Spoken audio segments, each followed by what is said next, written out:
राधा जी। क्या कहा? राधा जी। तुम्हारा दिमाग तो ठीक है, ये राधा जी क्या है? राधा जी वो बात ही कुछ ऐसी है। कभी आपने मुझे गौर से देखा है? रोज तो गौर से देखती हूँ। नहीं ऐसे नहीं, गौर से। लो गौर से देखा, अब बोलो। आपको मुझ में कोई फर्क नजर नहीं आया? जी नहीं। अरे क्या बात कर रही हैं आप, कमाल कर रही हैं राधा जी। क्या बॉडी था मेरा, एक एक मस्कल ऐसा खरबूजे की तरह था। जब मैं रास्ते में चलता था तो लोगों की नजर लगती थी। और आप तो जानती हैं कि आदमी तलवार की धार पे चल सकता है, लेकिन नजर से नहीं बच सकता। इसलिए अब मेरी body fish stick, middle stick यानी कि सुकी स्टिक यानी कि फुस्की हो गई है। पूछो कैसे? पूछूं? लो पूछती हूँ, कैसे हुआ? फिक्र, चिंता, परेशानी। फिक्र, चिंता, परेशानी किस बात की? हाँ राधा जी, आपको मालूम तो होगा ही कि घर में शादी के लायक जवान बेटी हो तो किसे फिक्र नहीं होगी।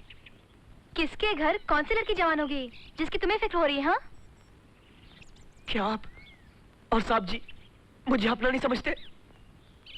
क्या वो घर मेरा घर नहीं है? हम तुम्हें अपना ही समझते हैं और हमारा घर तुम्हारा ही है। बस तो फिर मैं आप ही के घर की बात कर रहा हूँ और आप ही वो लड़की है जिसकी शादी की मुझे फिक्र है। आप क्या समझती हैं? मुझे आपकी शादी की फिक्र नहीं है, बहुत फिक्र है। और आप भी अपनी शादी के बारे में कुछ कीजिए वरना इस फिक्र के बारे में मेरा ध्यान हो जाएगा। I tell you to be doing something or die. Understand? मुझे भी मेरी शादी की फिक्र है गोपाल जी, मगर लड़का भी तो अच्छा मिलना चाहिए। मुझे माफ कीजिए मैडम, मुझे लगता आपकी करीब की निगाह कुछ कमजोर है। जी हाँ, आप अपने लिए करीब का चश्मा, खैर कोई बात नहीं। आपकी और मेरी बीच की दूरी का फासला कितना है? हाँ? यही कोई 2 फुट। बस तो फिर आप 2 फुट की दूरी का चश्मा बनवा लीजिए और फिर आपके सारे प्रॉब्लम सॉल्व हो जाएंगे, क्योंकि आपको 2 फुट की दूरी पर एक हट्टा कट्टा उल्लू का पट्टा दिखाई देगा। आप समझ रही ना मैं आपसे क्या कह रहा हूँ? बिल्कुल समझ रही हूँ। आपको मेरी चिंता और फिक्र करने की जरूरत नहीं है। मेरे रास्ते से हटिए एंड बाय।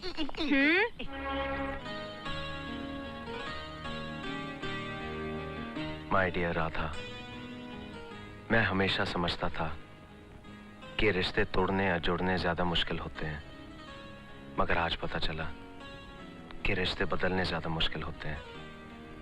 मैं हमारे बचपन के इस दोस्ती के रिश्ते को मोहब्बत में बदलना चाहता हूँ।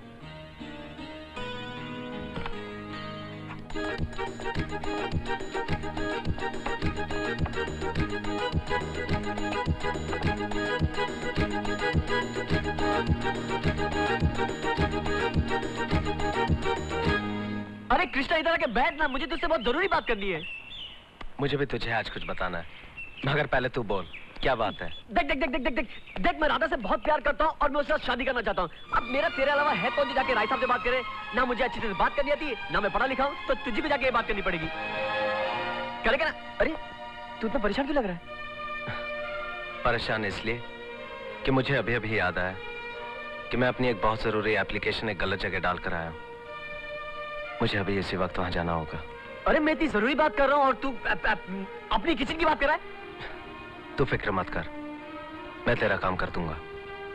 I tell you, भूलना मत, मेरी और राधा की जिंदगी के सवाल है। I tell you, भूलना मत। Best of luck.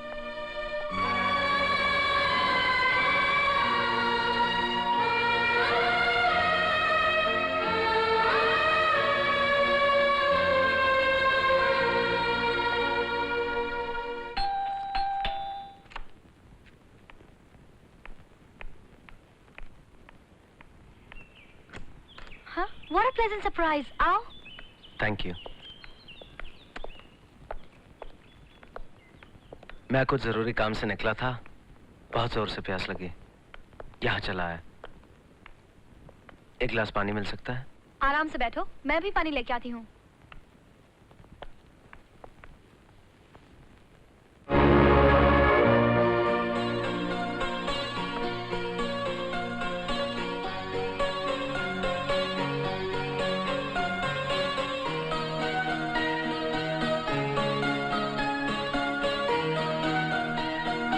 अच्छा मैं चलता हूँ। अरे इतनी जल्दी? थोड़ी देर रुकिए ना। फिर किसी दिन, आज मेरा कोई इंतजार कर रहा है। जो हर रोज हर दिन आपका इंतजार करता है उसका भी ख्याल रखिए। और हाँ, जब भी प्यास लगे आ जाइएगा। आपको देख के मेरी भी प्यास बुझ जाती है। अच्छा।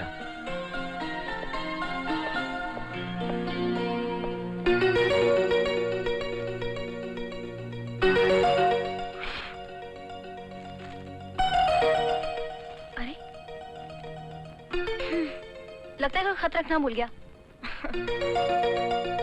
इतनी देर क्यों लगा दी? कहाँ देर लगाई?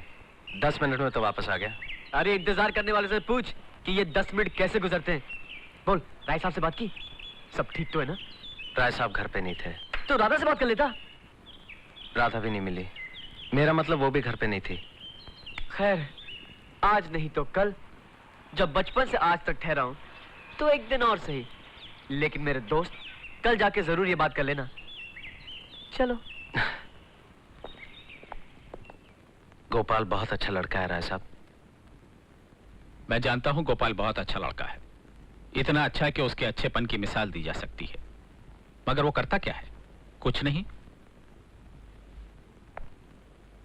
कृष्णा, मैं उन दकियानूसी लोगों में से नहीं हूं जो ये पूछते कि उसका बाप कौन था, उसकी मां कौन थी, वो कौन से खानदान से है, किस घराने से ताल्लुक रखता है। मगर एक बाप होने की हैसियत से इतना पूछने का हक तो है मुझे कि वो खुद क्या करता है, वो खुद कौन है।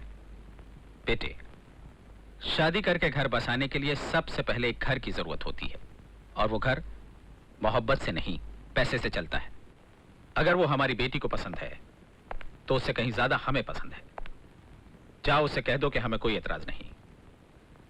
अगर वो हमारी बेटी का हाथ मांगना चाहता है तो उससे कह दो कि हमसे नीचे खड़े होकर नहीं, हमसे ऊपर खड़े होकर मांगे। जो कुछ राय साहब ने कहा बिल्कुल ठीक कहा। मैं तो कहता हूं ये तो उनका बड़प्पन है, उनकी शराफत है कि उन्होंने सिर्फ इतना पूछा कि मैं करता क्या हूं। उनको तो ये भी पूछने का हक है कि मैं हूं कौन, मैं किस खानदान से ताल्लुक रखता हूं, मेरा बाप कौन था, मैं बेटा किसका हूं। तो फिर तेरे पास हमारे पास क्या जवाब रह जाता? लेकिन ये सब भूलकर उन्होंने मुझ पर, मेरी मोहब्बत पर एक बहुत बड़ा एहसान किया है। अगर इन एहसानों का मैं जरा सा भी हिस्सा चुका सकूं तो मैं उनकी बेटी के काबिल बनूंगा। मैं वादा करता हूं, कृष्ण, मैं तेरी कसम खाता हूं कि मैं राय साहब से, राधा से तब तक नहीं मिलूंगा जब तक मैं उनकी नजरों में इस काबिल ना हो जाऊं कि मैं राधा का हाथ उनके बराबर खड़ा होकर मांग सकूं। मैं कल सुबह होते यहां से चला जाऊंगा और मैं तब तक नहीं लौटूंगा जब तक मैं कुछ बनना चाहूं। अच्छा दोस्त, तो मैं चलता हूं। तू अपना और राधा का ख्याल रखना और दुआ करना कि मैं अपने इरादों में जल्दी कामयाब हो सकूं और तुम लोगों के पास फिर से आ सकूं। और अगर कामयाब नहीं हुआ तो मेरी यही सजा है कि मैं तुम लोगों से दूर रहकर तुम लोगों के प्यार के लिए तड़पता रहूं। तू अपने इरादों में कामयाब होकर जरूर वापस आएगा मेरे दोस्त। मेरी दुआएं तेरे साथ हैं, भगवान तेरे साथ है। ये तो उसने बताया नहीं, मगर ये कहा कि कहीं और जाकर अपनी किस्मत आजमाऊंगा और जब तक बड़ा आदमी नहीं बन जाऊं वापस नहीं आऊंगा। ओह माय गॉड, ये क्या गजब कर दिया उसने। काश जाने से पहले वो मुझे मिलकर जाता, मुझे बताकर जाता। अब मैं उसे क्या बताऊंगी, कैसे बताऊंगी अपने दिल की बात। काश जाने से पहले मैं उसे कह सकती जो इतने सालों से कहना चाहती हूँ। पता नहीं अब मुझे वो सब कुछ कहने का मौका मिलेगा या नहीं।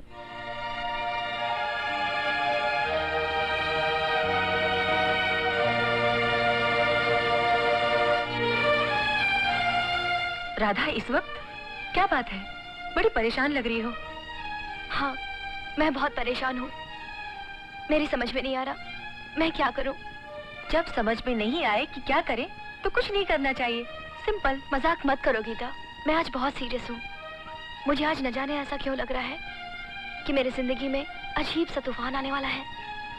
वैसे आजकल सब मीटरोलॉजिकल रिपोर्ट्स यानी कि मौसम की खबरें गलत ही निकलती हैं। तुम फिक्र मत करो, कोई तूफान नहीं आएगा, मौसम बहुत अच्छा रहेगा। प्लीज गीता, मेरी बात सुनो जो मैं तुमसे कहने आई हूँ। अच्छा बाबा, बोलो। आज गोपाल यहाँ से बहुत दूर चला गया, जिंदगी में कुछ बनने, पैसा कमाने, बड़ा आदमी बनने। ये तो बहुत अच्छी बात है। अच्छी बात है, मैं जानती हूँ, लेकिन वो ये सब मेरे लिए करने गया है। अब तुम ही बताओ मैं क्या करूँ। कृष्णा से जाकर कहो कि तुम उससे मोहब्बत करती हो और गोपाल को सिर्फ एक दोस्त समझती हो। नहीं, मैं कृष्णा से ये नहीं कह सकती कि मैं उसे प्यार करती हूँ। क्यों नहीं कह सकती? इसमें कैसी शर्म, कैसा ईगो? आज सब औरतें जब ये कहती हैं कि हम मर्दों के बराबर हैं, तो अपनी पसंद का इजहार करने का हक क्या उन्हें नहीं है? जाओ कृष्णा से कहो कि तुम उससे प्यार करती हो। मैं उसे ये नहीं कह सकती। पर क्यों नहीं कह सकती? क्योंकि कृष्णा ही गोपाल का रिश्ता लेके मेरे पापा के पास आया था।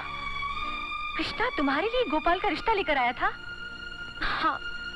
ओह माय गॉड। डियर राधा, मैं जाने से पहले तुम्हें नहीं मिल सका, मुझे माफ करना। और खत इसलिए नहीं लिख सका कि काम की तलाश में सुबह से शाम हो जाती थी। अब मुझे काम के साथ साथ एक बहुत अच्छा इंसान, एक बहुत अच्छा दोस्त भी मिल गया है, जो मुझे अपने छोटे भाई से भी ज्यादा समझता है। इस अजनबी से मेरी मुलाकात एक अजीब इत्तेफाक से हुई। मैं यहाँ एक बार में काम कर रहा था।